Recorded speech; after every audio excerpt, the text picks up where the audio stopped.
नमस्कार, आप देख रहे हैं आई इंडिया और मैं हूं डॉक्टर पंकज सिंह गौर। जैसे जैसे 2027 नजदीक आता जा रहा है, वैसे वैसे नेताओं के रंग भी देखने को मिल रहे हैं। यानी यूं कहें कि उनका पार्टी से जाना और दूसरी पार्टी में आने का दौर अब शुरू होने वाला है। जी हां, आज उत्तर प्रदेश की सबसे बड़ी राजनीतिक खबर यही है कि कांग्रेस के प्रांतीय अध्यक्ष नसीमुद्दीन सिद्दीकी ने कांग्रेस से इस्तीफा दे दिया है। उन्होंने बाकायदा कांग्रेस के राष्ट्रीय अध्यक्ष मल्लिकार्जुन खड़गे को अपना इस्तीफा भेज दिया है। अब इस्तीफे के बाद तमाम कयास लगाए जा रहे हैं कि आखिर नसीमुद्दीन सिद्दीकी ने ऐसा क्यों किया। एक बात निकल करके आ रही है कि वो कांग्रेस के सबसे पावरफुल नेता राहुल गांधी से मिलना चाहते थे और उनको समय नहीं मिला, यानी राहुल गांधी को उनसे नहीं मिलाया गया। इस वजह से नसीमुद्दीन सिद्दीकी ने इस्तीफा दे दिया।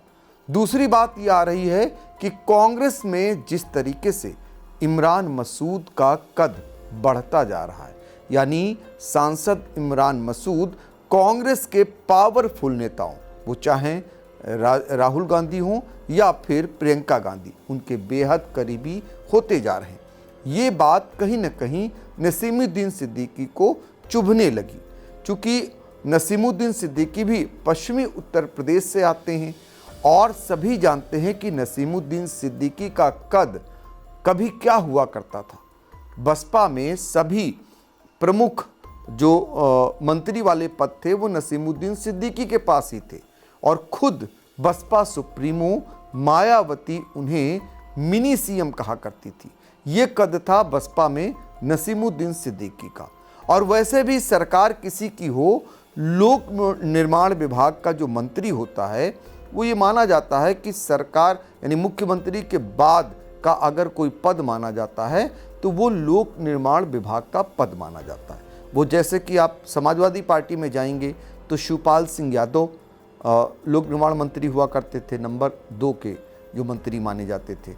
अगर आप भारतीय जनता पार्टी की बात करें तो योगी आदित्यनाथ के बाद वो सीएम बने तो वहाँ पर केशव प्रसाद मौर्य जो डिप्टी सीएम भी थे और लोक निर्माण विभाग के मंत्री भी थे।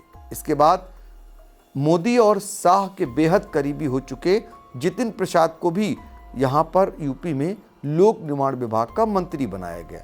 ये पावरफुल मंत्रियों की पहचान होती है। अगर इसके अलावा पिछले भाजपा सरकार की बात करें तो कलराज मिश्र जी उस समय नंबर 2 के नेता माने जाते थे उत्तर प्रदेश में, तो वो भी वहाँ पर लोक निर्माण मंत्री बनाए गए थे। ऐसे ही बसपा की सरकार में नसीमुद्दीन सिद्दीकी लोक निर्माण विभाग मंत्री समेत कई विभागों के वो मंत्री रहे।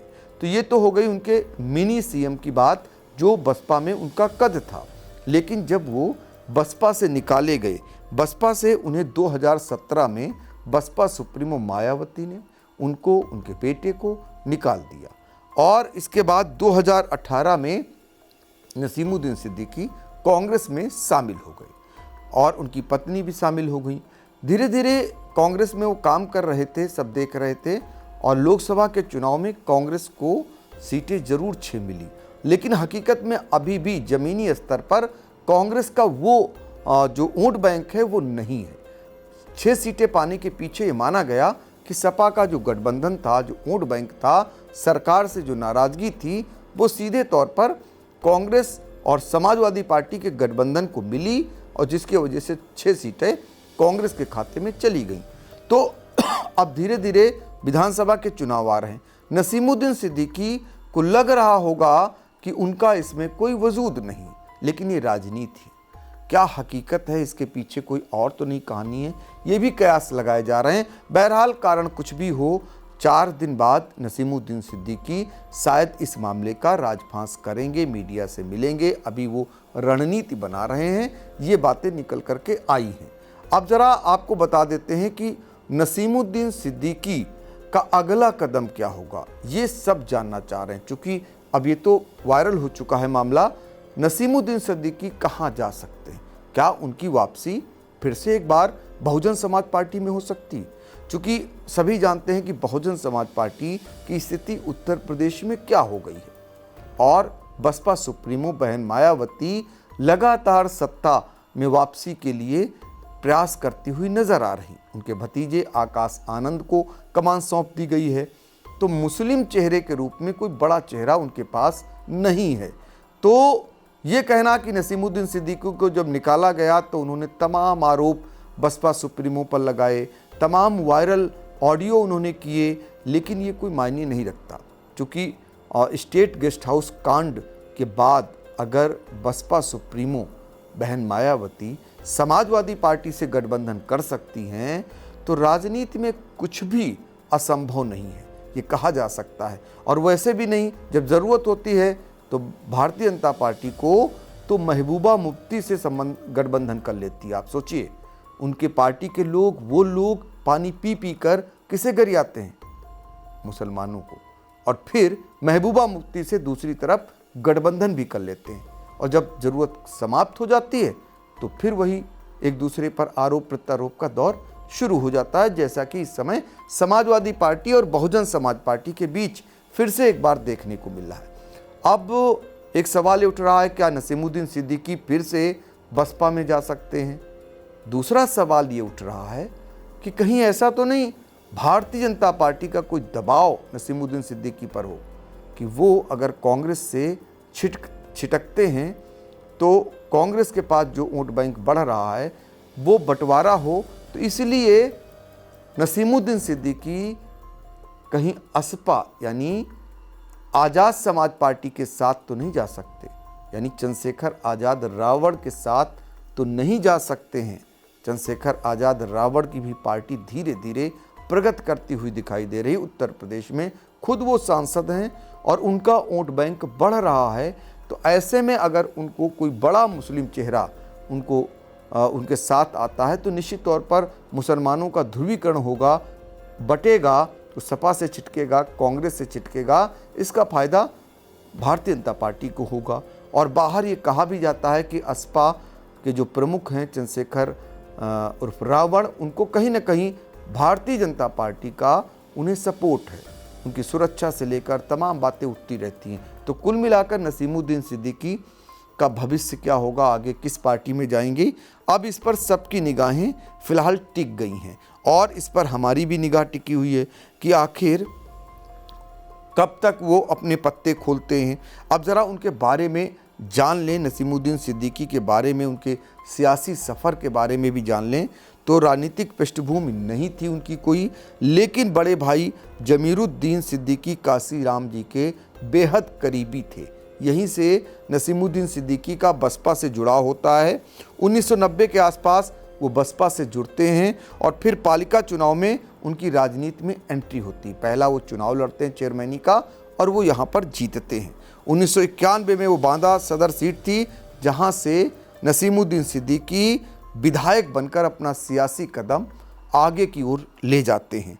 95 की बात करें, 1995 में वो बसपा सुप्रीमो बहन मायावती की पहली सरकार में कैबिनेट मंत्री बनते हैं और 2002-2003 में दोबारा मंत्री बनते हैं। बाद में बसपा के राष्ट्रीय महासचिव बने और मायावती उन्हें मिनी सीएम कहा करती थी, ये हम पहले आपको बता चुके हैं। 3 दशक तक बसपा के सबसे भरोसेमंद नेताओं में उनकी गिनती होती थी। 2017 में बसपा ने उनको निष्कासित कर दिया पार्टी विरोधी गतिविधियों के चलते, न कि नसीमुद्दीन सिद्दीकी को बल्कि उनके बेटे अफजाल सिद्दीकी को भी बाहर का रास्ता दिखा दिया। इसके बाद दोनों के बीच तीखी जुबानी जंग हुई थी। नसीमुद्दीन ने राष्ट्रीय बहुजन मोर्चा बनाई, लेकिन पार्टी सफल नहीं हो सकी। जब पार्टी भी बनाई थी, सफल नहीं हुई। पत्नी हुस्ना और बेटे अफजाल के साथ 2018 में नसीमुद्दीन सिद्दीकी की कांग्रेस में एंट्री होती है। पार्टी ने मुस्लिम चेहरे के तौर पर उन्हें प्रमोट किया। पश्चिमी यूपी के प्रांतीय अध्यक्ष बने। बाद में मीडिया एवं संचार विभाग की उन्हें जिम्मेदारी मिली।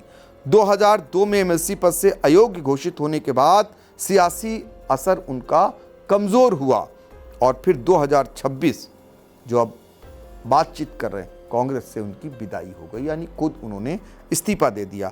तो ये बड़ी खबर है उत्तर प्रदेश के लिए।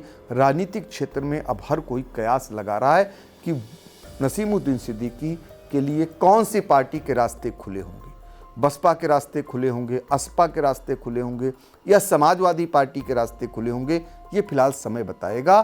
4 दिन बाद इस मामले में कुछ भी नया हो सकता है, उस पर हमारी फिलहाल नजर रहेगी।